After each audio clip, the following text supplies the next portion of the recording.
Thank you, Thank you, Kevin. It's my pleasure to introduce Patrick Whiteman. I've known Patrick for several years now, and I'm very happy to call him one of my friends. He is an academic neuro-ophthalmologist in the United Kingdom and has his primary appointment at Cambridge. He is also involved with eye care at Moorfields Eye Institute in London as part of the University College London. Patrick's research program currently focuses on understanding the disease mechanisms behind progressive retinal as well as mitochondrial disease and optic neuropathies.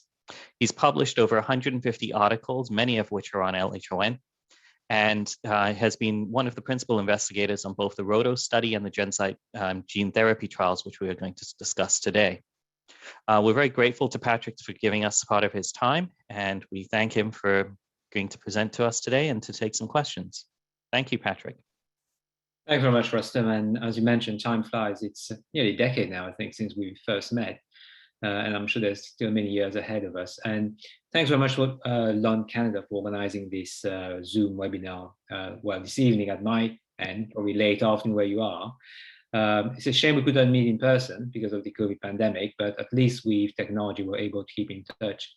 And it's very nice actually seeing all these LHON organizations coming up in various parts of the world.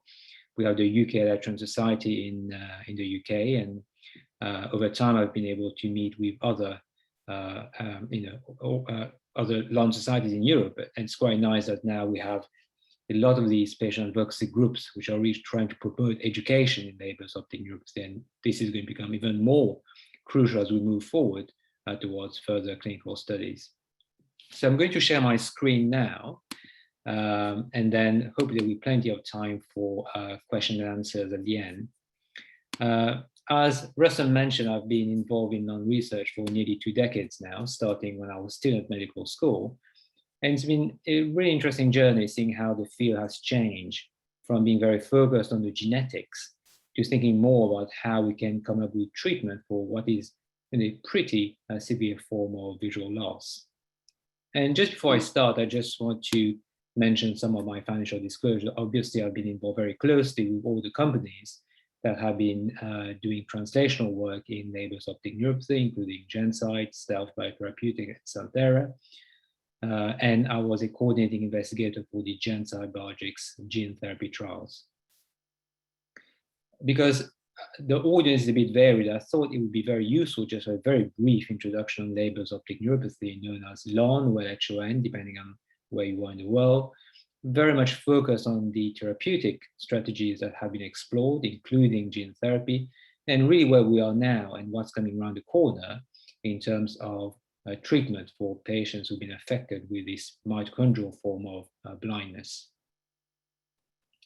So what about Leber's optic neuropathy? Now we know quite a lot about the epidemiology and the molecular genetics of this condition. It is certainly the most common cause of mitochondrial blindness. There are various figures that have been reported in the literature, but roughly speaking, the prevalence is about 1 in 30,000 in the population. And for those of you who may wonder why it's called Leber's optic neuropathy, it's named after Theodor Leber. He was a German ophthalmologist, worked at Heidelberg University Hospital, and he's pretty famous in our field because quite a few other conditions have been named after him. And if you go back in time, it was in 1871 when Theodor Leber first described what we now know is Leber's optic neuropathy, essentially a rapidly evolving form of visual loss affecting both eyes, tends to be transmitted down the maternal line and tends to affect mostly men. And unfortunately, the visual recovery is not great. And then we have to fast forward to 1988 when Doug Wallace, together with other collaborators, including Ivan Nikos from Finland, first described the identification of the 11.778 mutation in families with Leber's optic neuropathy. So that was really the major breakthrough. We now know that this is caused by a genetic defect in your mitochondrial genome. And this was really the birth of mitochondrial medicine. And what about these mitochondria? We've heard a lot about them. They're still very mysterious in some of the ways that they cause disease. But certainly we have these very small organelles in every nucleated cell of the human body. So there's a fundamental reason why that is the case. because they've been preserved through evolution. What is really unique about these mitochondria is that they contain their own genetic material in the form of a double-stranded circular molecule.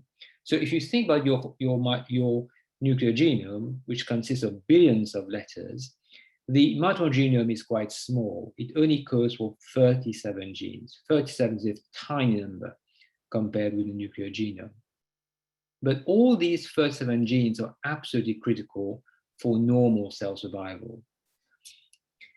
And the other thing that we know is fundamental to the role of these mitochondria is that they produce energy in the form of ATP. It's a very complex series of biochemical reactions. It's a bit of an oversimplification, but it is very much the batteries of the cell, because they are there to power all the various functions that the cell needs to operate to survive and to basically do what it's supposed to do in various parts of the body, whether it's a cardiac cell, whether it's a neuronal cell, whether it's a retinal ganglion cell at the back of the eye. And if you end up with a mitochondrial genetic defect, then what happens if you compromise this energy production, and then it sets off a cascade where the cell starts to misbehave.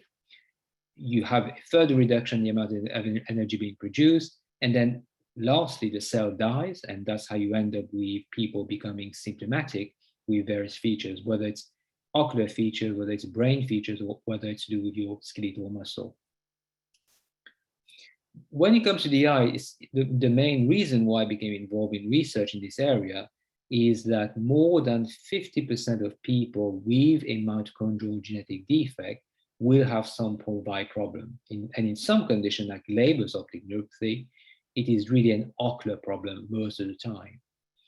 And if you think about the eye, which is a little cartoon here, at the back of the eye, you have the retina, which is a sensitive film which converts an image into an electrical signal. And then this electrical signal is channeled to the back of the eye via the optic nerve. So if you basically look at the anatomy in more detail, you will find that you have these cells known as retinal ganglion cells. They are highly specialized in terms of conducting electricity down the optic nerve.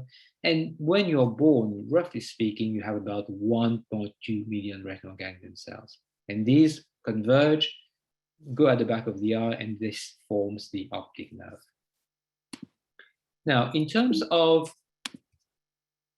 how it operates, obviously there are other cells which are involved. Obviously, this is quite a complex process, but to simplify matters, you have the eye as this very sophisticated camera, and then you have the optic nerve, which basically passes all the information to the vision centers located mostly at the back of the brain. And this is a beautiful system, and it allows us to have vision, 3D vision, but if something goes wrong to any part of this pathway, then you end up with visual loss. I've mentioned already that you have these mitochondria in every cell of the human body, but I'm just going to mention here one of the intriguing factor here, that we absolutely do not know why these retinal ganglion cells are preferentially affected in Leber's optic neuropathy. There are ideas behind this. There are some hypotheses, which I'm not going to mention because this is not the main topic for discussion, but understanding why these retinal ganglion cells are preferentially vulnerable is fundamental in terms of how we move on to develop better targeted treatment. So coming back to Leber's optic neuropathy, this is a primary mitochondrial DNA disorder because it's caused by a defect in the mitochondrial genome. And you will see these numbers, right, when you look at your clinic letters or when you read something, on the internet. And these numbers refer to the location of a specific genetic defect. And in Leber's optic neuropathy, there are 3 point mutations, which account for most of the cases, located at positions 3460, 11, 7, 7, 8, and 14.4. And by far, the 11, 7, 7, 8 mutation is the most common mutation out there. But because I'm probably speaking with most Canadian audience, we need to mention the exception to the rule. If you're in Quebec, the 14.484 mutation is the most common mutation in that part of the world because they're founding events. So someone came over from France, had the 14.484 mutation, And therefore in Quebec, this expanded and became the most common mutation. This is a very famous historical reason for this. But if we take the typical distribution that we see, for example, in the UK, roughly speaking, the 11.778 mutation accounts for about 60, potentially up to about 70% of cases. And then you have 3.4.6 and 14.4.84. If you have a clear-cut diagnosis of Leber's optic neuropathy, and you do not have one of these three common mutations, then you have to sequence the whole of the mitochondrial genome, because it's possible that you have a much rarer pathogenic LHON mutation. Now, this was just a very quick overview of Leber's optic neuropathy, just to set the scene really for people perhaps in the audience who have just encountered this condition and want to know more about this. But the reason why we have really been investing so much time in terms of clinical trials is because we do not have so far a very effective treatment to reverse this condition once it has started. And this is just a picture here of a patient in the UK describing the problem he's having since he became affected with Leber's optic neuropathy. And you can see quite clearly that it affects your central vision, which makes it very difficult to manage things like looking at people's faces, checking the bus number or the train number. And we did a quality of life study quite a few years back now with Matt Kirkman, who was a trainee doing research with us in the group. And it was very clear that Leber's optic neuropathy has a major impact on quality of life, which is not to be, to be expected, but it was quite, striking that it had the worst quality of life impact compared with a lot of other acquired diseases affecting the eye. And when we talk about the visual prognosis in this condition, of course, you can get spontaneous visual recovery. But unfortunately, if it's going to happen, it tends to happen the first year, and it tends to be much more likely with a 14.4 mutation. So these are just rough approximations.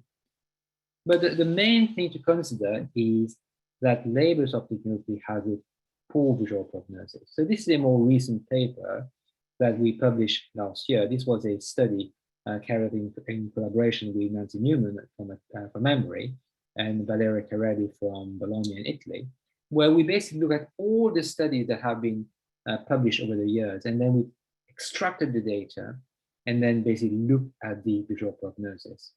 So we were able to get data from nearly 700 patients with LHON. All of them carried the 11.778 mutation. And if you look at the overall figure, less than 15% of people with this mutation will get some form of visual recovery. But even if you're going to get some form of visual recovery, vision recovering to 660 or better is rare, but 660 is basically the top letter on your standard vision chart. So I think the bottom line is that the visual prognosis is not good with Leber's optic neuropathy. We also more recently published another study, the reality study, which was a relatively small number of patients, but again, this was useful because this allowed us to dig further into what is potentially happening during the acute stage within the first year, and then what happens after the disease moves into the chronic phase. So if you look at the graph here, essentially on the y-axis, you have the logMAR vision. And as the curve goes down, the vision is getting worse, right? So you can see very clearly here that you have a very sharp drop in vision in the first few months after someone becomes affected. This needs to be confirmed, but at least based on this modeling here, first of all, there was no visual recovery, but as to whether or not there's a true gradual decline in vision with time, that needs to be confirmed. Because this was a relatively small number of patients, and what we need to do a much larger prospective study. By prospective, I mean that we follow patients through over many years, rather than relying on data that was collected in the past and having to check in the medical records. So the main message really from this study is tell us what we knew already, that this was a disease that was causing very severe visual loss and very limited visual recovery. So moving on now to treatment. This is obviously very difficult. Otherwise, there would have been a treatment many years back. The genetics is straightforward. We know what to look out for now. So if someone has a suspected diagnosis of Leber's optic neuropathy, you basically do the genetic test. Sometimes you have to wait a bit longer. These are rare mutations. But generally speaking, in Canada, in the UK, and in the US, getting LHON genetic testing is not a big challenge. So if we're going to provide treatment, there are various ways that we can do treatment. So the first potential treatment is to prevent someone from losing vision in the first place. But this is very difficult because at this point in time, it is not possible to predict who is going to lose vision in a family and when this is going to happen. So if you look at these two families here, both from the UK, in one family, you only have one affected man, right? No one else has been affected. Whereas in this other family, more people are affected, and you will see the little circles represent women. So in this family, not only are more people affected, but there's a much higher proportion of women who get affected. So we still do not have the ability to predict who is going to lose vision in a specific family. So we can't really provide prophylactic treatment if we do not know who is going to lose vision. The second window of opportunity is if someone has started to lose vision in one eye, can we prevent the second eye from getting affected, right? Because that would be something that would be worth fighting for. If we can't do this, and then the second eye becomes affected, then the next target is to try and improve the visual outcome. And I'm just going to briefly mention idebenone because we can't really talk about gene therapy without putting this in the context of what we have already.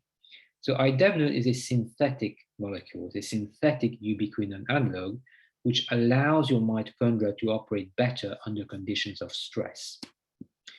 And if you look at the data that have been published so far, I'm going to mention this very shortly, but there has been a consensus guideline which has been published. And if you look at the list of authors, it includes various people who've been heavily invested in Leber's optic neuropathy over the years, including Alfredo Seydun, Marcel Truba, and obviously Nancy Newman. So the message from this consensus guideline is that if you have someone who's been affected with Leber's optic neuropathy, you should provide treatment by idebenone as soon as possible at a dose of 300 milligrams 3 times a day, right? If someone has been affected for more than a year, and you have to be a bit pragmatic about this, right? It's not as if at 1 year, everything stops, but you have to set a kind of threshold. And the obvious threshold was whether or not someone has been affected for more than a year or for less than a year. The benefit of using idebenone for people with more chronic disease, well, the evidence is lacking. So if there is any limitation providing idebenone, for example, because of cost issues, one should therefore focus on those people who are much more likely to benefit, i.e. you've had the disease for a shorter duration of time. And what is quite clear is that idebenone does not prevent second eye involvement, right? Disappointing, but this is pretty clear now that the treatment is not good enough or powerful enough to prevent the second eye from becoming affected. So if you want to look at the top line results, in the RHODOS trial, which was the first randomized controlled trial looking at idebenone in the context of Leber's optic neuropathy, if you do not treat someone with idebenone, the placebo group, right, the chance of a clinically relevant recovery is about 10%, right, which is more or less what I've just mentioned about the natural history of this condition. If you treat someone with idebenone, the rate goes up from 10% to about 30%, right? Which is still limited, but it is significantly better than not having any visual recovery. So after the RHODOS trial was published, Santerre and now Chiesi provided access to Raxone, which is the brand of idebenone, as part of an expanded access program. And this study was published now at the end of the last year. If you treat someone with idebenone for 2 years rather than 1 year, this rate of clinically relevant recovery goes up to a bit more, to 44%, and then it plateaus, right? So essentially, if you treat someone with idebenone and after 2 years there's no benefit, there's no visual improvement, then there's probably little benefit in the treatment being continued. But I think the one thing that all of us need to keep in mind is that only a subgroup of patients will benefit. And if you get any visual benefit from idebenone, it is partial. There's not going to be any miraculous recovery of vision to what it was before. And certainly, this is a major drive to find a better treatment for this condition. Idebenone is important. This is the first treatment which has been approved for use in Leber optic neuropathy, but it cannot be, the definitive treatment. So which brings us to gene therapy. As we have all heard, gene therapy for the eye is very exciting. This is something which is probably going to be a game changer in various conditions, we hope, also for Leber optic neuropathy. But before talking about Leber's optic neuropathy and how gene therapy could operate, I think it's very useful just to have a little bit of introduction about how gene therapy works and what are the potential challenges. So when we talk about gene therapy, obviously we want to change, an underlying genetic defect which is causing human disease. And when it comes to gene therapy for the eye, we're pretty fortunate. First thing is, it's quite easy to get access to the eye. And it could be that some people are a bit squirmish, but for us ophthalmologists, we do that every day. We stick things in the eye, we inject things in the eye, we remove people's cataracts. So it's quite easy to access. Much easier to access than parts of the brain, for example. And the second thing as well, which is very helpful, is when you inject something in the eye, you have a relative immune privilege. By this, I mean that you can get inflammation, but it's not as vigorous as in other parts of the human body, which is helpful when you do gene therapy. And in terms of where you inject the gene therapy vector, well, you could just inject that directly into the vitreous cavity, which is the jelly inside of the eye. Or for some forms of retinal disease, you actually have to inject the gene therapy vector under the retina. And again, this is something which is not too difficult for us as ophthalmologists because, we have a lot of gadgets that we can use. The vitreoretinal surgeons using various instruments can access the eye in various angles. And even now, they're thinking about using robotic assistance in terms of injecting things much more precisely. The other thing which we are quite fortunate is that we have a lot of tests that we can do to very accurately measure someone's vision. We can look at the back of the eye on the slit lamp. We can measure how quickly signals are being transmitted from the eye to the brain. We can image the various structures, measure the thickness, measure the structure. So we can use all of these outcome measures when we're trying to check whether or not a treatment works. So if we're going to do gene therapy, the next question is, how do we insert the replacement gene into the retina or whichever cell you want to do? And the gold standard really is to use a virus, because as we've known now for the past 18 months, viruses are pretty good at getting into cells and pretty good at penetrating the body's defense mechanisms. But if you use a virus which has been inactivated, i.e. they can't cause severe disease, we can make use of their penetrating potential to insert a piece of genetic material into a cell. So viral vectors are really, what people have been using much more, in terms of gene therapy for the eye and other inherited diseases. There are various types of viruses, but the one which most people are using these days is the so-called adeno-associated virus. The short form is AAV.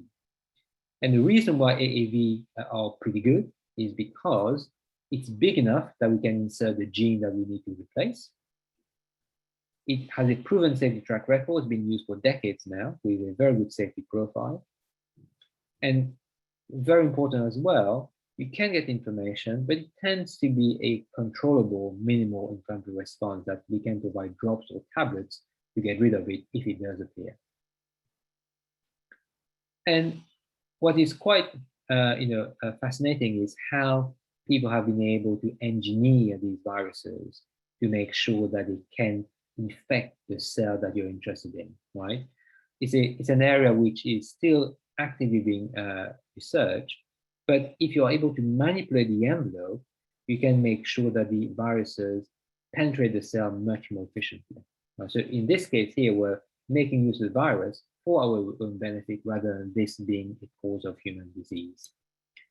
So in the context of Leber's optic neuropathy, we've been using a virus known as AAV2, right? And the reason for this is that it's very good at getting to cells in the eye and in the brain. And this is a bit technical, but the other thing as well that we can do is when you design these viral vectors, you can make sure that it has a part of it which only limits its expression within a specific cell, which is very important because if you only want it to work in the eye, for example, and you want to minimize side effects in other parts of the brain or other parts of the human body, this means that it has a trigger in there which only works in a specific type of cell. So it's an inbuilt safety mechanism. So why are we here? Well, that's because of all the pioneering work that has been done by other groups in the context of recessive retinal diseases. And some people might have heard about this other condition named after Theodore Leber, Leber's congenital amaurosis, LCA, nothing to do with Leber's optic neuropathy, but it's a recessive disease, causes, again, irreversible blindness, caused by mutation in this gene called RPE65. And all these kind of fundamental work led to these landmark papers in the New England Journal of Medicine 13 years ago now.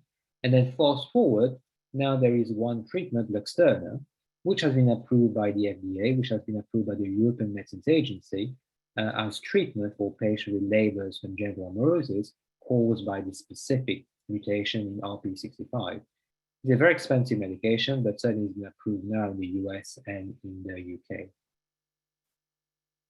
So let's now move on to gene therapy for Leber's optic neuropathy. So the reason why we're getting loss of vision and the reason why these retinal ganglion cells are being affected is the specific genetic defect is preventing your mitochondria from working normally. So if we're able to replace the gene, right, that should solve the problem because we replace the gene, we reintroduce the protein that we need, and voila, right, you basically restore normal cell function. But as always, saying something in 2 lines is very easy. Doing this in real life is much more difficult. And the reason for this is because your mitochondria have 2 coats to it. They have 2 membranes, an outer layer and an inner layer. So if you're going to inject something into your mitochondrial compartment, it has to be able to penetrate these 2 membranes. And it's not an easy thing to do. So if you can't inject something directly into your mitochondria, there's another way you could do this. The technical term is allotopic gene expression. So what do I mean by this allotopic gene expression? So let's say we can't do this directly, right? We can't take the direct route.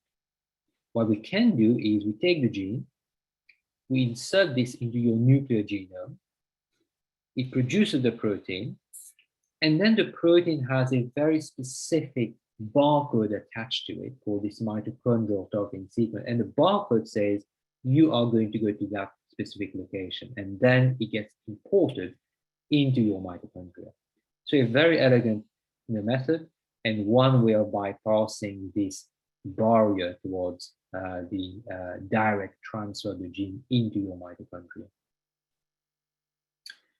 So the next stage now is how do we deliver this gene replacement?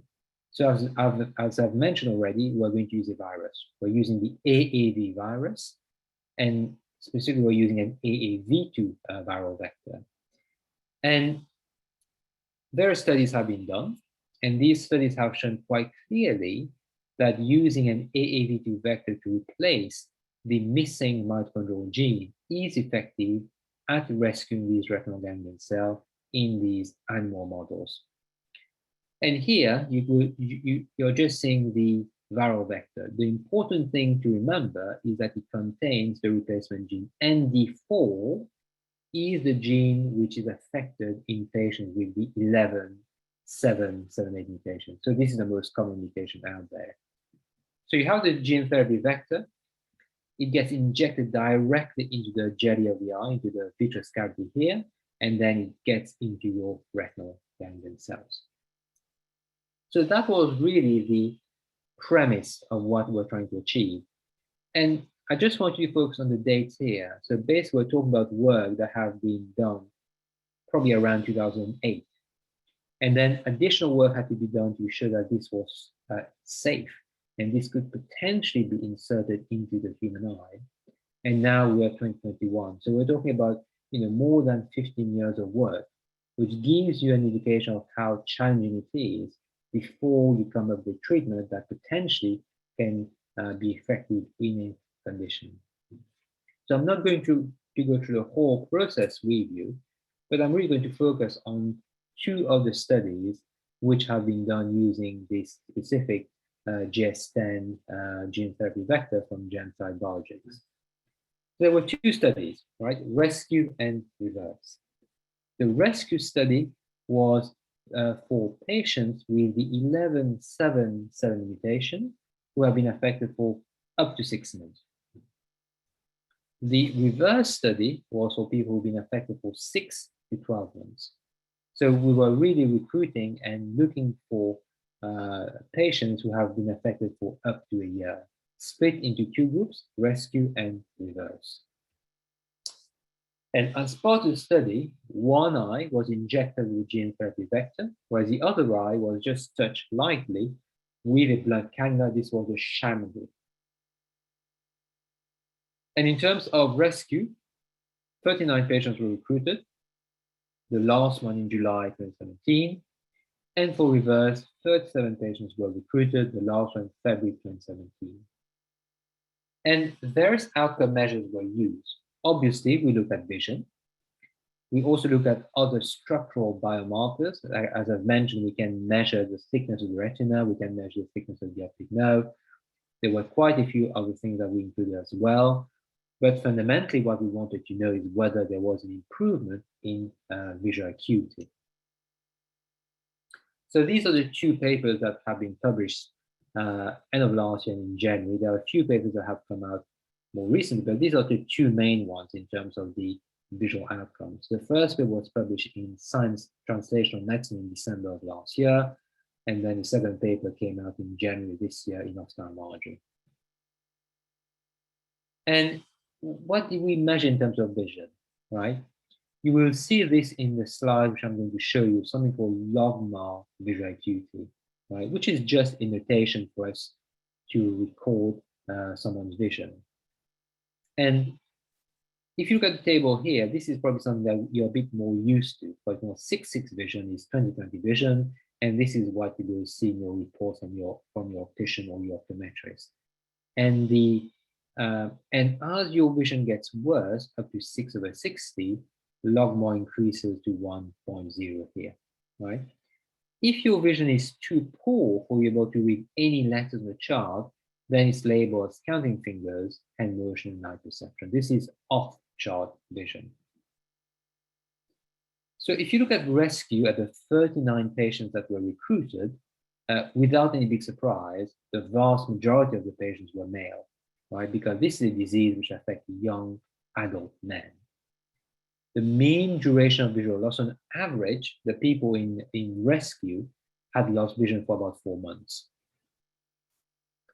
If you look at visual acuity, just to give you an indication that in the UK, the legal definition for blindness is a logMAR, which is essentially worse than 1.3.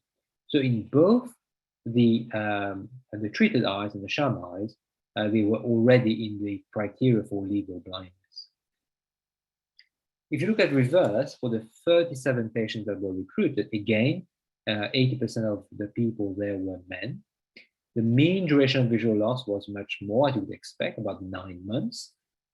Visual acuity on average was worse, but again, both eyes were well into the legal criteria for blindness in the UK. So already, we were being faced with people who've lost already a significant amount of vision in both eyes. So this is essentially the change in vision over time. Let's go over this together. So on the y-axis, right, on the vertical axis here, this is a change in visual acuity in normal. And as the line goes down, vision is getting worse, right? And on the x-axis, which is the horizontal line here, this is the time in terms of number of weeks, right? So baseline, 12 weeks of the injection was given, 24 weeks, 48 weeks, up to 96 weeks. So the first thing to realize is that in the period after the injection for the patient in rescue, you can see how vision was dropping quite quickly here, really, right? So by week 48, you were reaching the plateau, right? So I think the first thing to remember is that the treatment did not prevent vision from getting worse, which is disappointing, but this is a fact. And on average, people lost about 19 letters of vision up to about week 48. And because of this, the primary endpoint of the study was not met. And we'll talk a bit more about this later. So I think the first point to make is that treatment with a gene therapy vector, first of all, does not prevent second eye involvement, and does not stop the loss of vision that happens in the acute stage, i.e. within the first 6 months. But then Patrick, it's Kevin. There's a question in the chat that maybe we could just address now. Sure. Relating to the mutations that were studied, the 11778 was the only mutation studied, correct? Absolutely. This was the gene therapy vector was designed specifically for the ND4 gene, which is affected in the 11778 mutation. The question from Tanya in the chat is, do you think there's going to be any research, any gene therapy research done on other mutations? Well, absolutely. I think this is the next stage, and the people already thinking about how to design the same vector, but targeting the 346 and the 1444 mutation. But fundamentally, if you're going to start the research program, you have to start with the mutation which is the most common out there, because that will make it easier to recruit patients. But certainly, this vector is modular, so you can basically just replace it with a different gene. But you would still have to go to square one again, do all the preclinical work, do all the safety work, and then do the clinical trial. So we're talking about years from now, right? Yeah, because you can't cut corners really, right? You can make things happen faster, if someone has a lot of money that can be invested, we can fast track things, as we saw with the COVID vaccine. But practically, this is still a few years down the line. And looking even further beyond Leber's optic neuropathy, this is something that potentially can be adapted to other forms of inherited optic nerve diseases. Okay, thanks. That just seemed like the right place to sort of ask that question. So sorry for interrupting. Feel free to interrupt at any point, really, because essentially this, I'm more than happy to take questions as we go along. Okay. So if we go back to this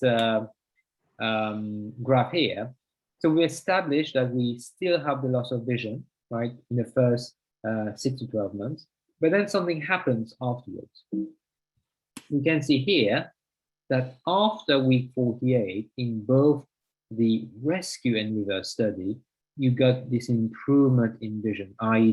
the lines are going up, right? So you saw this bilateral improvement in both the treated eyes and the untreated eye. And that was really the first thing that, got us rather perplexed, because we did not expect this, right? Because fundamentally, the reason the study was designed as it was, you treat one eye and then the other eye is the internal control. So we'll talk a bit more about this bilateral effect, but certainly in terms of safety, there were no major issues here. Some people got high pressures, which was treated and got better. Some people got a bit of inflammation, which again was treated and got better. And if you look at the overall figure, nearly 80% of the people treated with GS10 had some form of visual recovery. About 2 years after the treatment was given. So very promising results indeed. If you look at things into more detail, if you compare the change from the nadir, so the nadir is basically the lowest level of vision that you get with Leber's optic neuropathy. And generally speaking, you're getting about 28 letters of improvement, which is about 5 lines on your vision chart. And this is really significant, right? You're moving 5 lines, and that can make a big difference in terms of your visual function and your quality of life. The other thing that we have to remember is that there are no patient-reported outcome measure which has been designed specifically for Leber's optic neuropathy. And this is something that we're very keen on. We're hoping to achieve that in the next couple of years, how to come up with quality of life measure that can be used specifically for patients with Leber's optic neuropathy. But having said this, as part of the rescue and reverse studies, they used this BFP25. And again, the questionnaire indicated that there was an improvement in visual function comparing before and after. Rescue and reverse were not the only 2 studies that have been started. There's also a reflex study, right? The reflex study again recruited patients with 11.778 mutation. But this time, what was different is that 2/3 of the patients had an injection in both eyes rather than one eye. And it was a much bigger study. 98 patients were recruited, 12 centers worldwide, including Taiwan. The study was closed in July 2019. And all being well, we should be getting some of the early results by the end of June or in July. So this is something which we're all waiting with great impatience. Now, as I mentioned already, there was an improvement in vision, but the unexpected feature was this bilateral improvement in both the treated and the untreated eyes. Completely unexpected. Now, how do we explain this? Well, other groups have seen the same thing. The late John Dye, in his studies at Bascom Palmer, also found this bilateral improvement. And the group of Professor Li Bin in Wuhan also reported the same feature. So we're not the only one finding these rather odd, unexpected results. Now, what is the reason for this? Well, it could be noise, it could be placebo effect. What we're seeing is just the natural history of Leber's optic neuropathy. Or potentially it could be a systemic effect of the gene therapy vector. And this was something that we had to explore further. Because, as every good scientist will tell you, every study will throw out 2 questions or more where we absolutely don't have the answer. And this is the way that science works. So how do we approach this? Obviously, this was not a study that could be done in human, and therefore we had to go to what is the closest to the human eye, which is essentially doing these experiments on non-human primates.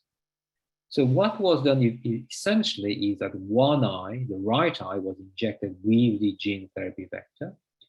And then at 3 months, the distribution of these viral vectors were assessed using very sensitive PCR techniques. So same kind of technique that is being used now to detect the COVID virus. When you inject the vector in the right eye, not any big surprise, but you can detect the viral vector DNA in the optic nerve and in other parts of the brain on the right side. So, well, nothing unexpected here. But what was quite interesting is that you also detected the viral vector DNA in the contralateral optic nerve and in the contralateral retina. So there was evidence of transfer of the viral vector DNA to the untreated contralateral eye, which potentially is the explanation why you're getting this effect. But this is somewhat speculative because we've not been able to determine what is the route of transfer. And this is additional work that needs to be done. Patrick, just another question from the chat. Just about sort of you had mentioned in a previous slide, the study was done on X amount of males versus females, and the question is sort of how many females were studied, and did the results differ from a man to a woman? Yes, so essentially the studies had roughly around 80% of men and 20% of women, which you would expect from the marked sex bias of Leber's optic neuropathy.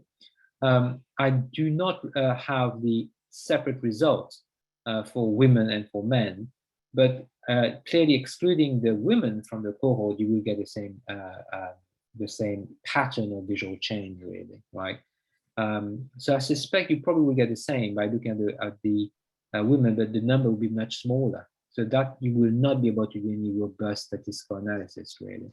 But I would be surprised, there would be no reason why it would work in one sex compared with the other, really.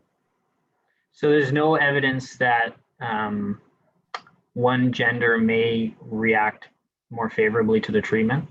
No, well, there's no indication of it. Potentially, when we have the combined data sets from rescue, reverse, and reflect, we might be able to do more granular subgroup analysis.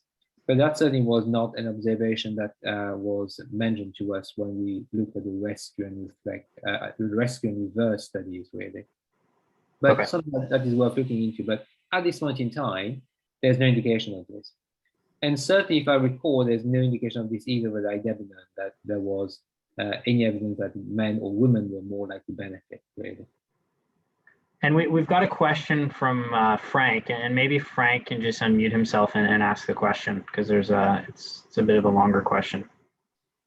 Yeah, hey Patrick, thanks so much for doing this talk. Fantastic, fantastic discussion, very interesting. So the question was one of the duration of the effect of viral DNA. Does it continue to replicate? Does the virus kind of continue to replicate? How does it continue to produce the proteins? And do you have to do repeat injections at some point? Yeah, very, very good question, Frank. My understanding that this is an episomal, construct where it does not get inserted into your nuclear genome, but it remains within the nuclear compartment. So it allows for a reasonable period of time when the mRNA is being produced.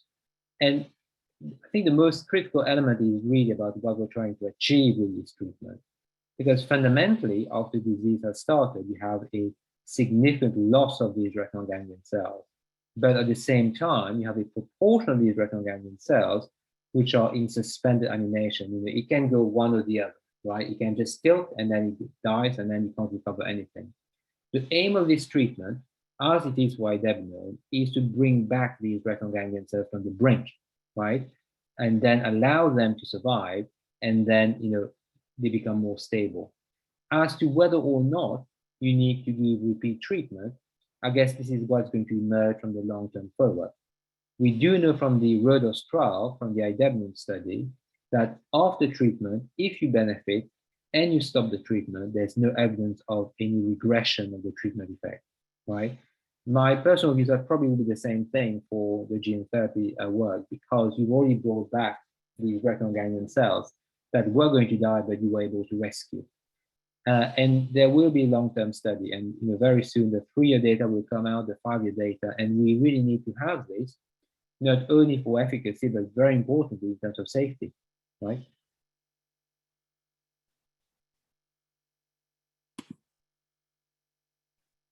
Right, I'll carry on until we have any further batch of questions. So the other thing as well is, how do we put the results of this gene therapy trial in the context of the natural history of Leber's optic neuropathy? So I've mentioned these 2 studies already, which is a retrospective review that we did with Nancy Newman, and then you have the reality study that was published only very recently. So if you look at the graph here, you can see here rather squashed on the left, the blue and the red line from rescue and reverse. So you have this sharp drop in vision, and then you have an improvement in vision.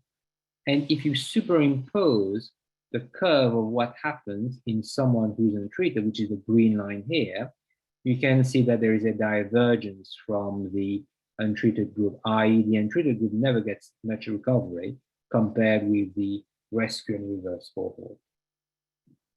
A different way of looking at the data is to try and do some more sophisticated statistical analysis. So in red, this is essentially a change in vision for rescue and reverse, and also for Primo 6, which is just a long-term follow-up of these patients. And on the vertical axis, which is the x-axis here, again, you have time from onset of visual loss. And what is quite clear is that there's a clear divergence between the red line, which is the treated group, and the blue line, which is the natural history group. And the overall difference between these two is essentially about 16 letters, right, which is about 3 lines of vision, and quite significant, in terms of the impact on someone's quality of life. What is also quite interesting is that if you compare the two groups, if you are untreated, roughly around 50% of eyes were off-chart, i.e. they were not able to read any letters in the vision chart. Whereas in the treated group, about 80% of patients could see at least some letters. So again, quite a significant difference. But here I'm going to put my scientific hat on and say, this is all very promising. This is something that is providing real hope that we can change the natural history of this condition. But what was a major weakness of these studies is the fact that there was no true placebo group, i.e., we did not have a group of people in the study that did not receive any treatment. One could argue about the challenge of having such a study, but clearly some of the regulators would expect that there is a trial where you have a group who do not have the treatment and who are followed in the same protocol as the treatment group. The second thing to remember is that all these natural history studies are retrospective. This means retrospective means that we're looking back in time. We're looking at the medical records. And because we're looking back at the medical records, there was no standardized way of measuring vision. And obviously, data collection very often is incomplete. And the other thing as well is that we still do not fully explain this observed bilateral improvement in vision. So where do we move from here? So clearly, there's much more work that lies ahead. But I think the one thing which has really changed again over the past 5 to 10 years is the fact that now we do know that we can do a large randomized controlled trial for Leber's optic neuropathy. And when we first did the RODOS trial many years back, there was a lot of skepticism among the in the medical community whether or not we can do such a study. But clearly now we have shown very convincingly that if we're able to have enough centers, if we're able to engage with the LHON community, it is not impossible to do such a large-scale randomized controlled trial. The other thing as well to remember is that this is a very long journey, a very frustrating journey. We spend a lot of time in the lab doing all the basic research, understanding the disease, understanding the genetics of it. And then we think we might have a way of treating this condition, but in between, you have this huge investment of time, this big investment of money, which has absolutely no guarantee of success, this so-called valley of death, really. And in the end, years have gone by, millions of pounds have been invested, and you might or might not have a treatment that works. So I think we have to be quite realistic about how difficult it is. So what are the barriers in terms of clinical trials for rare disease? Well, I think the first thing is we still do not know the reasons why the optic nerve, why the retinal ganglion cells are preferentially affected in Leber's optic neuropathy. There are a lot of possible reasons for this, which I will not go into. But if we are not able to pinpoint the exact mechanism or mechanisms, then treatment still remains a little bit of a game of trial and error, really. The second thing is about patient cohorts. We're dealing with rare disease, not ultra rare, because 1 in 30,000 is not as rare as something which is 1 in 300,000, but still, there are difficulties in terms of recruiting people. And we've been very fortunate in the UK because there's been a lot of investment in rare diseases. And I've been very fortunate to work with a very active group of clinicians and geneticists across the country. And Leber's optic neuropathy is now one of the main diseases being studied as part of this research network.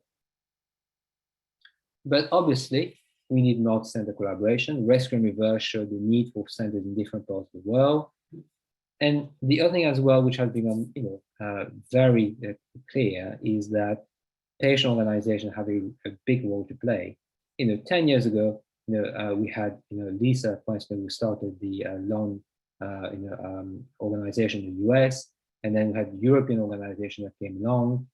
More recently, we have LHON Canada. I'm sure there will be others coming through from different countries.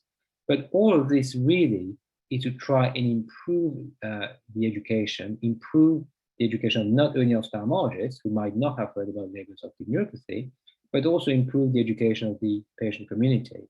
And this is fundamental because if we're going to try and do more clinical research, we absolutely need to get at least a form of registry or database. And this is quite difficult. This is an ongoing challenge. These are just a few members of the European community here. We have Russell Wheeler from the UK LHON Society, and then others from Sweden and from Spain and France. We also need to get much better at designing clinical trials. We also need to get much better at looking at the natural history of this condition and what is the best way to measure vision, both visual acuity, of course, but other parameters like the structure of the optic nerve, how quickly does a signal move from the eye to the brain, etc. So, personally, I think we're in a very exciting time at the moment, really, because the technology is here. There's a lot of biotech interest in the optic nerve because it is something which is viewed as a success story. And we're hoping the next phase is not only for patients with the 11.7 mutation, but for other mitochondrial mutations that cause human disease. Thank you very much. All right, thank you, Patrick. I'm very happy to take questions now from the floor. Yeah, I have a few in the queue, so I would like to get to those if possible here. We had another question from Frank. I can just iterate what the question was. It was about studying people who have been affected for more than 5 years and whether there would be marginal benefit in doing so. And do you think we will be studying people who've been affected for longer? Absolutely. I think this is the next step, really. And as always in research, it's a combination of whether or not you have the resources to do it. And we have, if all goes well and we can secure the funding to do a study of chronic LHON, I absolutely think this is something that we need to do, because 1 year is just a threshold, right? Yeah. What about 18 months? What about 2 years? So I think the next priority is to do a study for people who've been affected between 1 and 5 years, because it's quite clear that the longer you are down the line, the less likely you're going to benefit. And such a study of chronic LHON is very important, but this will hinge on whether or not we're able to secure the funding for this. Okay, we had a question from Michelle about, I know we've discussed this a little bit and it's a bit of a change of topic. We've discussed it in the past. I think we sort of did a FAQ on it, but COVID-19 and vaccines with an LHON mutation, is there any concern? Certainly, I do not have any concern about any of my patients with Leber's optic neuropathy or even unaffected carriers having the COVID vaccine. I think it's much more likely that you're going to end up in trouble if you get the COVID virus, and there should be no hesitation about getting the vaccination. Okay. Kevin, if I could just add also, that goes for all of the vaccines that we have available in Canada. I know there was some concerns from some individuals that they would want to preferentially select a particular vaccine, but I think that advice, and Patrick may want to comment, it goes for all of the. Correct. In the vaccines. UK, we until today, we had basically 3 vaccines, right? AstraZeneca, Pfizer, and Moderna, and essentially, there is no indication that any type of vaccine would be recommended for patient with Leber's optic neuropathy. All of them are fine. You basically get what you get. There was a comment / question here from Kate and David, and it's quite lengthy, so maybe they can just come on and iterate that on mic if they would like.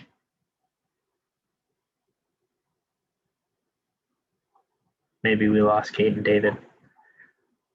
There were some other questions about the 3460 mutation, and I guess its origins and its involvement potentially with gene therapy, and just broadly some more information about that particular mutation. Is there anything that you guys think you can offer, Patrick or Rustum?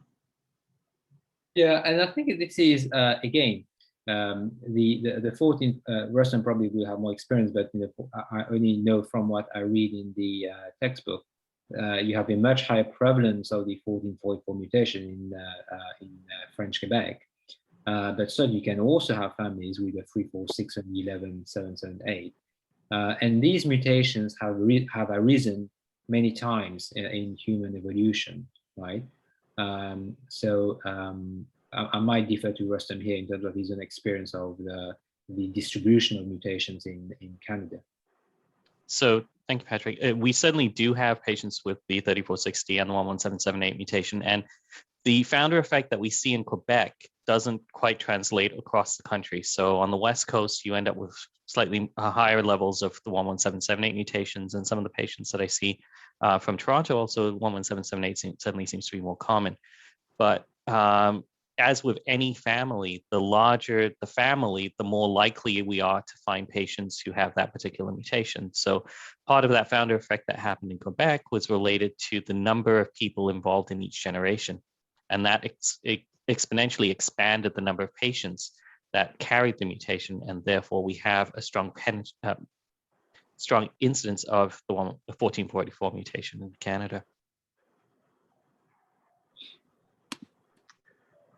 We have a question from Linda regarding stem cell research. Has there been any done Yes. at LHON? Stem cell is another area which is a very active area of research, but we need to be very careful about what we mean by stem cells. I think the one really exciting thing which has, which is happening now is how we can take a skin cell, for example, from someone, convert them into these so-called induced pluripotent stem cells, and then convert these stem cells into retinal ganglion cells, for example, which are the cells that make up the optic nerve. The difficulty with Leber's optic neuropathy, as for any other optic nerve condition, is that we cannot go and biopsy the optic nerve because this will just simply destroy it, really. So what we're doing, not just people in my research team, but elsewhere, is we're trying to harness the power of stem cells to create these retinal ganglion cells and to study why they become affected, and also use this to try and screen for potential treatment. So stem cell research in the context of Leber's optic neuropathy is to better understand the disease and screen for potential drug targets or drug molecules. As to whether or not eventually there might be a way of using these cells to replace the damaged cells within the optic nerve, it might be science fiction now, but in the years to come, there might be ways of doing this. But I would certainly not advocate anyone going to any unapproved clinic to have quote unquote stem cells injected in various parts of the human body, really, because this is not something which is validated. And any stem cells trial in any case will be done in highly respected institutions, and you will not have to pay for it. I think, Patrick, certainly that's one of the key things. There are certainly places in North America that are offering injectable stem cells into the eye, and Leber's is listed on some of their websites as being a therapy. But bear in mind, they're also potentially asking patients for several thousands of dollars, which is a very corrupting incentive to get people to participate. And as you indicated, reputable institutions that are providing clinical trials will figure out ways of getting funding that does not require a patient to directly pay specifically for the therapy. There may be travel costs and other costs associated with participating in a clinical trial, but you should not be paying in order to get the treatment itself. Correct. So I think essentially, it's quite important to basically get as much information as possible. I think that's really where organizations like LHON Canada, like the other LHON societies, have a huge impact really, because they are a source of reputable information, and Rustum and I are very heavily invested in non-research. We see patients and families in our clinic, but there's only a limited amount of time that we can invest into it, and having the help of patient organization to distribute correct and information is fundamentally important, really. There's a question from Evan, and maybe Evan can just come on and ask it, because it's I get the sense it's a little bit specific.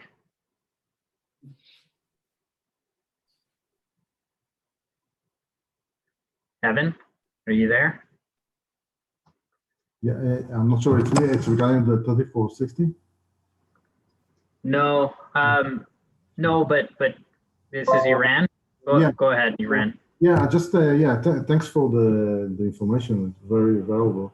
I just want to know if there are if there's any information regarding 3460 regarding the ITP-non therapy and also gene therapy progress. Yes, so Aaron, at the moment for 3460, the only treatment, at least which has been approved in Europe, will be idebenone. There's no gene therapy program which I'm aware of at the clinical phase of recruitment, right? So at this point in time, if you have the 3460 mutation, the only approved treatment, at least in Europe, would be idebenone. Okay, thanks. And any results regarding success for this therapy?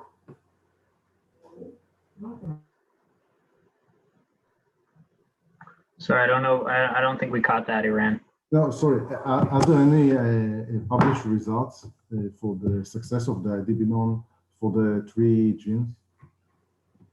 Yes, I think generally speaking, again, we're kind of relying on subgroup analysis of a limited patient population. There will be more data for that specific question around when the LHON study is published, because the LHON study has recruited more than 100 patients treated with idebenone with various mutations, and then hopefully we can combine this with the existing RODOS and expanded access program. My personal feeling is that probably 3460 won't behave too differently from 11778. We already know that 14484, you have a much higher rate of spontaneous visual recovery, right? So paradoxically, if you have the 14484, you probably will have a higher likelihood of improving in any case, whether or not you're taking idebenone. Thank you. Pamela had a couple questions, so maybe you can jump on, Pamela, and pose your questions directly to the doctors.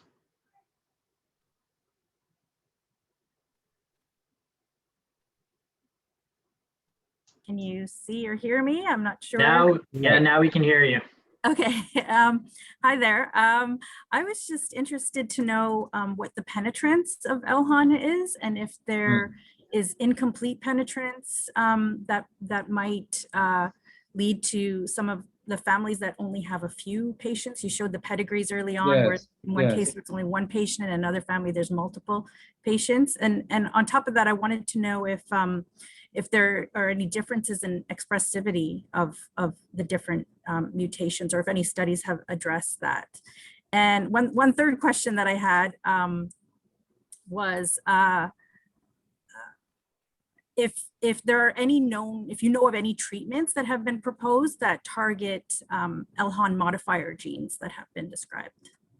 Yeah, all very excellent, all very good questions, Pamela. I think the first thing to say is, when you see people refer to these figures of the risk of a man being about 50%, the risk of a woman being about 10%, these are essentially approximation based on the analysis of a large number of families.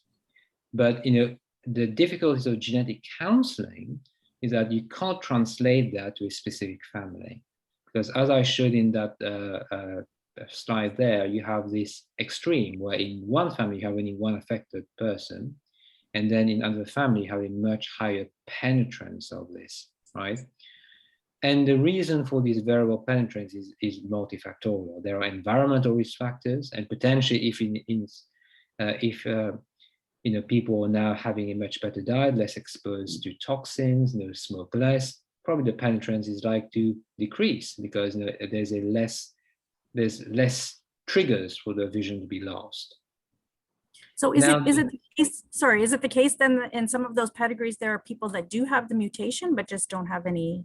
Correct. They're not Correct. So in a family, by default, most of these mutations are homoplasmic, and by default, most family members who are related down the maternal line will have the mutation. So you don't even have to do genetic testing for this. You will know that by default, you will carry it, right? And it's not unusual in a large family, which for us, it's a bit easier in the UK to trace things because people tend to, especially in the Northeast, we can easily trace various generations. You could have one family where there's one single affected family member through 5 or 6 generations. The reason for this, we do not know. There are clearly other genetic risk factors, which still remain to be pinned down. There are a few risk factors that have been found here and there, but nothing which is a game changer, really, right? But environmental risk factors wise, the most important trigger is smoking, essentially. So we strongly advise carriers and affected family members to stop smoking gradually, because that could prevent ongoing retinal ganglion cell loss or trigger the onset of visual loss. The rest is anecdotal and speculative. One thing I would add to that from what Patrick has said is that as he indicated, the numbers change per pedigree. So there's a large pedigree that we've been following in Brazil, where if a female carrier is affected, then it's much higher chance that people in that same lineage who are male even are likely to be affected. Vice versa, there are other pedigrees where, as Patrick just indicated, where there's only one affected individual in multiple generations. So it's very pedigree specific, and there are certainly other genes involved, which I guess was one of the questions that Pamela was alluding to, which could potentially influence this. And we don't fully know what those genes are to be able to target them therapeutically. But this is something which is fundamentally important, really, and this is something which is an ongoing area of research. And it's very difficult because you're dealing with a very rare disease, and it's always a question of resources and funding, really. And scientifically, people who can end up being affected become people that we want to understand and know more about. But medically, that's the last thing we want, is for somebody to become affected. So it is definitely a challenge. Maybe one last question, if I could fit it in. When genetic testing is performed for an individual that has LHON, is it really targeted to particular mutations or known genetic alterations, or is is there more of a broad screen done either at the mitochondrial or also nuclear level in those patients? I know you just mentioned that resources are kind of limited, so I don't know if that's typically done, this broad sort of screen, or if it's really designed to detect those known LHON mutations.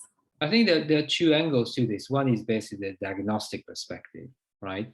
One is, does this patient in front of you have a molecular reason for getting this form of bilateral rapid visual loss? And from that perspective, the pragmatic answer is we only want to know whether they have one of the 3 common mutations. If they have one of the 3 common mutations, then that's 90% of cases solved. If you don't have one of these common mutations, then you can do whole mitochondrial genome sequencing to look for the rarer mutation. From a diagnostic perspective, there's at the moment not that much justification from a cost and time involvement point of view to do anything further than looking at nuclear genome sequence, etc. This is firmly in the realm of research. This is something that we're doing, but this is something that we cannot propose from a diagnostic perspective. And again, I don't practice in the US or in North America, but in our case, for example, getting the LHON genetic testing does not cost our patient anything. Whereas in some parts of the world, you would have to pay good money for it, really. So since I do practice in Canada and in the US, I'll take that other aspect of it. And in Canada, fortunately, we're lucky, as with the UK, it is covered. And it is almost a reflex test where they will test for the 3' primary mutations, and then they will go on to test for the entire genome if one of those 3' primary were not found. In the United States, depending on which lab you get involved with, they do a similar thing. So it is covered for the most part if you have insurance in the US, and it is readily available both in Canada and in the US. At least from the Ontario perspective, I will say for some of my colleagues in other provinces, they do have some challenges. Thank you very much.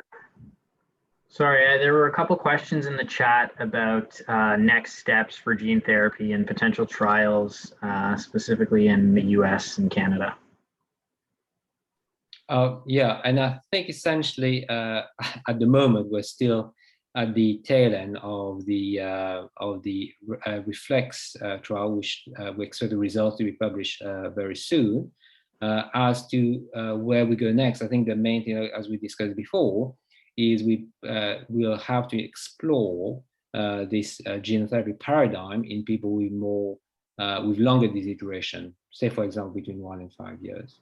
And of course, then the next thing is how can we adapt this treatment paradigm for other mutations, right?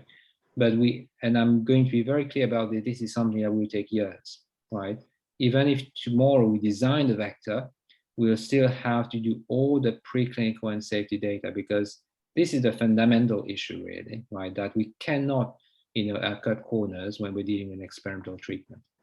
Because if something goes wrong, it will set back the program by potentially decades, really. And harm patients considerably. Absolutely. There was one other thing I would add to that, is that right now, I don't know what your situation is like in the UK, but there are no compassionate use doses at least available in North America. And at least from the GeneSight trial and their study. I think it's the same for Europe right now. They had mentioned there's a potential for later on in the fall, perhaps they will be able to provide some in the US, but as of right now, there is nothing available in Canada, and there are some regulatory hurdles that we're trying to work through to see whether or not it will be available in Canada or not. Yeah, I think the other main step now is really it is in the public knowledge that the company submitted their dossier to the European Medicines Agency for review, and therefore one has to wait for the outcome of this review, whether or not it is successful or whether they request further data to come through. So this is the other big step, which is about regulatory approval, and once something has been approved, then comes the other main challenge, which is about reimbursement, right? But we take the battle as it comes along, really. So I think you guys maybe just touched on something Evan had asked previously that I wanted him to come on and ask you guys directly, but just about, he said the delay in manufacturing, will it affect the outcome for prognosis of those waiting for the compassionate use rider? I don't know what like where he lives, but. So right now, in terms of gene therapy, my understanding, I think Patrick's as well, is that there are no doses that we have available for injection.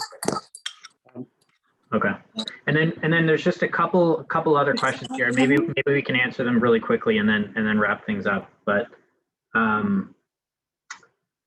Michelle was asking about elimipritide as a treatment. So are you guys able to comment on that?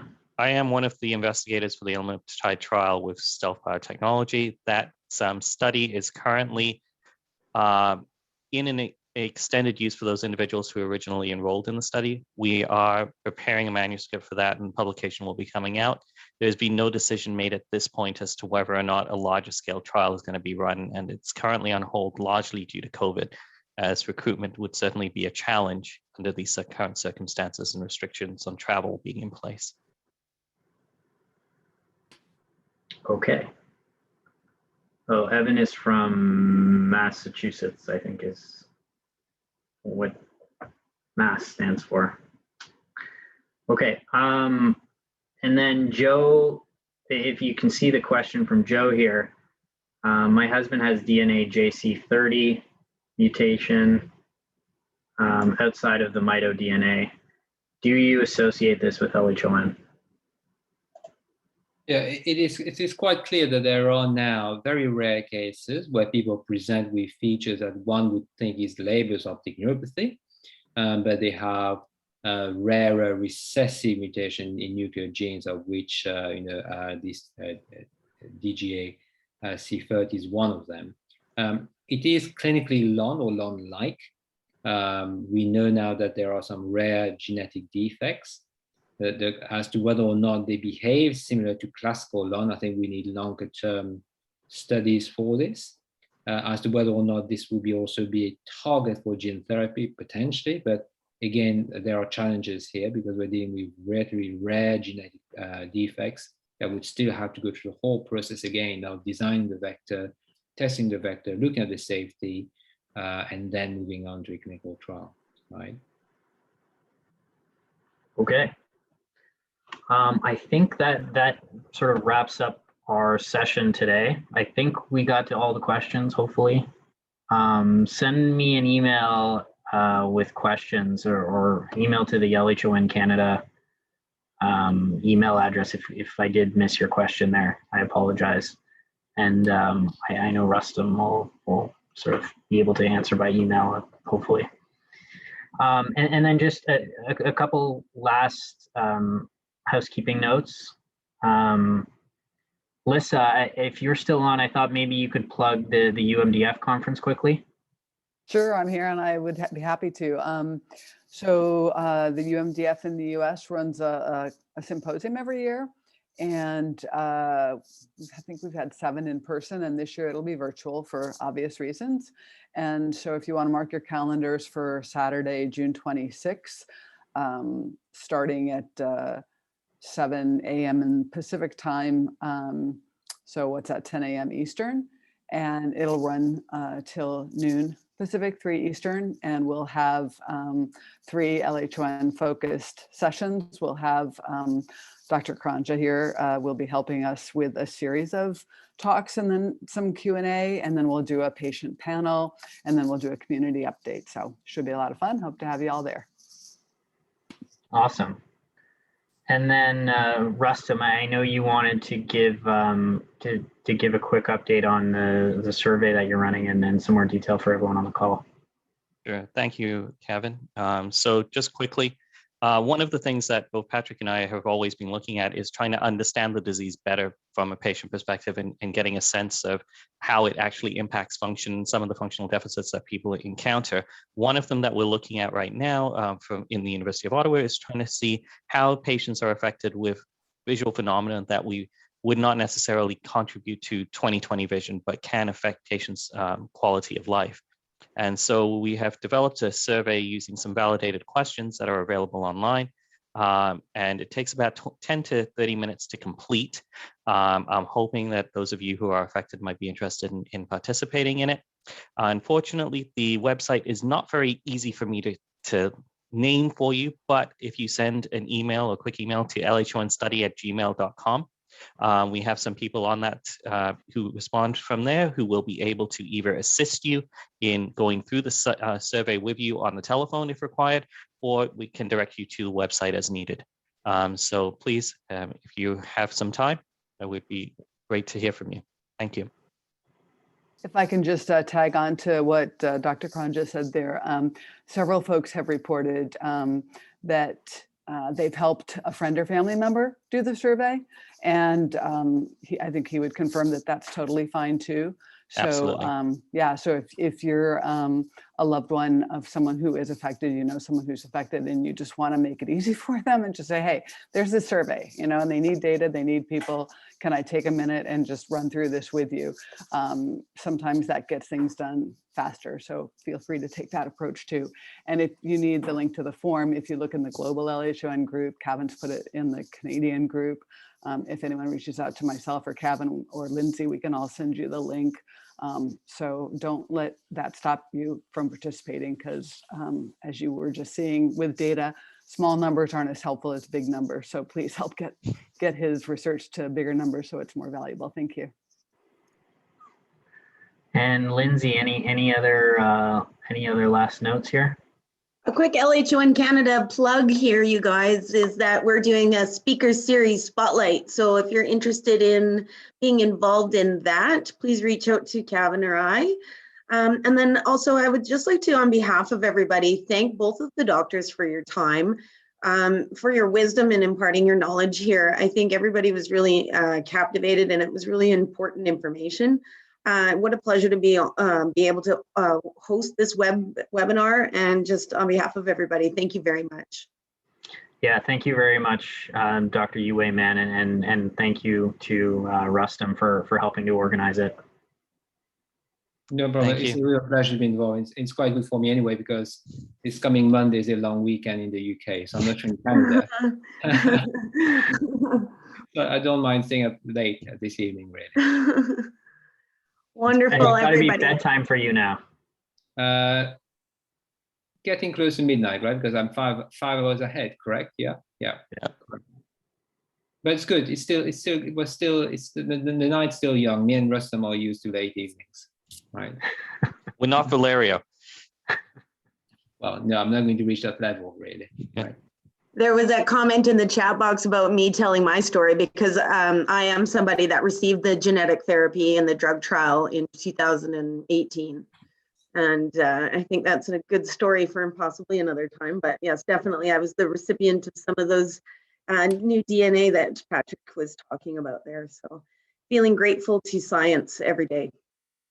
And can you see a lot better, Lindsay? Yeah, significantly. Wow. Yeah. That's awesome. Yeah, like I said, grateful every single day. Very nice. Thank you for sharing. All right, thank you everybody for attending. Hope to see you soon at our next event. Really appreciate everybody coming out. Take care. Bye, everyone. Great Bye-bye. weekend. Thank you.